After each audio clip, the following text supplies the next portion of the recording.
ও ভাই দেখেন না আমার বাইকটার কি হয়েছে। গাড়িটা একটু সাইড করেন, দেখতাছি। আচ্ছা ঠিক আছে ভাই।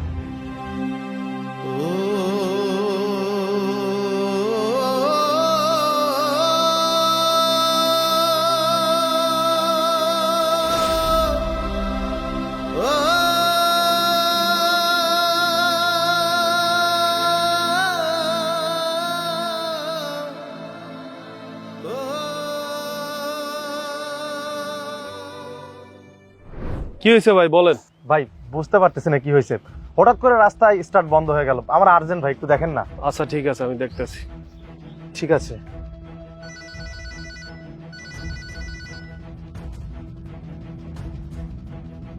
হ্যালো, হ্যাঁ রাজীব বল। কি? আমি তো গতকাল রাতে 10 লাখ টাকা দিতে বলছি। আচ্ছা তুই একটু দাঁড়া, আমি দেখছি। ওকে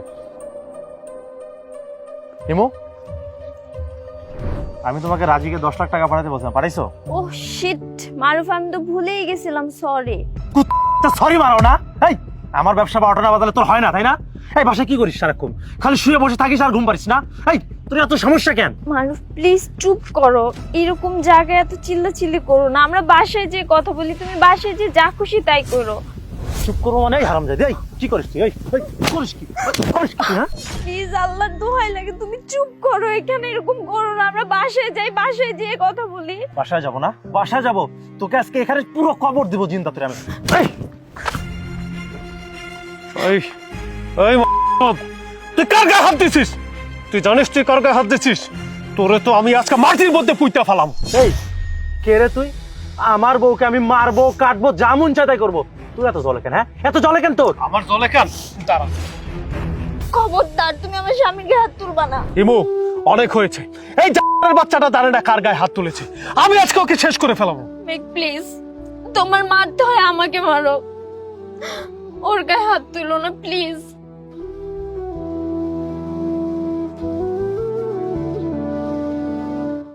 ইমু এভাবে আর কতদিন এই জানোয়ারটার সাথে সংসার করতে করতে তুমি তো তোমার জীবনটা নষ্ট করে দিবে। ইমু এখনো জীবনের অনেক বাকি আছে, বাদ দাও এগুলো। মেক, আমি যে পাপ করছি আমার পাপের প্রায়শ্চিত্ত তো করতে দাও। আমি যে ভুল করছি তার শাস্তি তো আমাকে পেতেই হবে। শুধুমাত্র টাকার জন্য, নিজের বিলাসিতা জীবনের জন্য আমার ভালোবাসাকে অবহেলা করে এরকম একটা জানোয়ারকে আমি বিয়ে করছি। আর এরকম একটা সিদ্ধান্ত আমার জীবনে কাল হয়ে দাঁড়াইছে।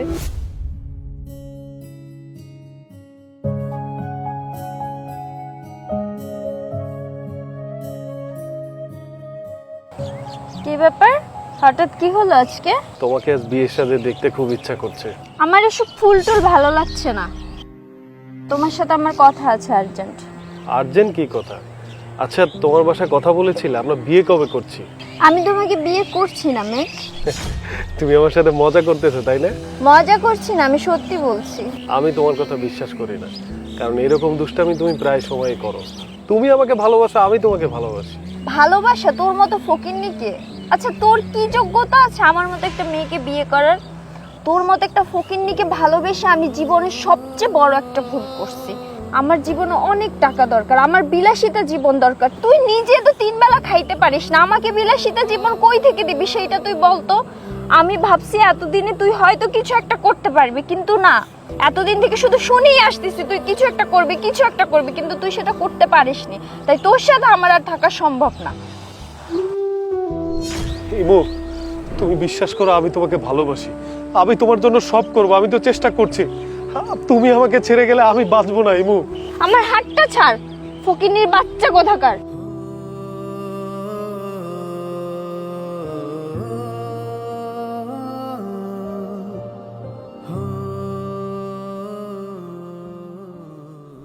মেঘ, তোমার চোখের পানি আমার অভিশাপ হয়ে লাগছে। ইমু আমি তোমাকে কোনো অভিশাপ দেইনি, আমি তো তোমাকে ভালোবাসি। আর ভালোবাসার মানুষকে কখনোই অভিশাপ দেয়া যায় না। যারা ভালোবাসার নাটক করে তারা অভিশাপ দেয়। ইমু সবকিছু ভুলে আমরা কি আবার নতুন করে শুরু করতে পারি না জীবনটা? না মেঘ, এটা সম্ভব না। আমি বিবাহিত, তুমি আমাকে আর আগের মতো করে মেনে নিতে পারবা না।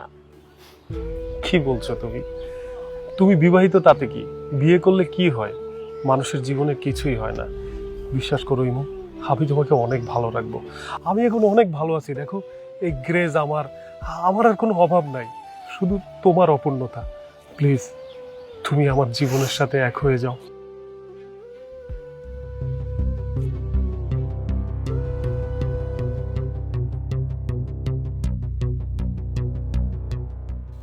হয়েছে তোদের নাটক?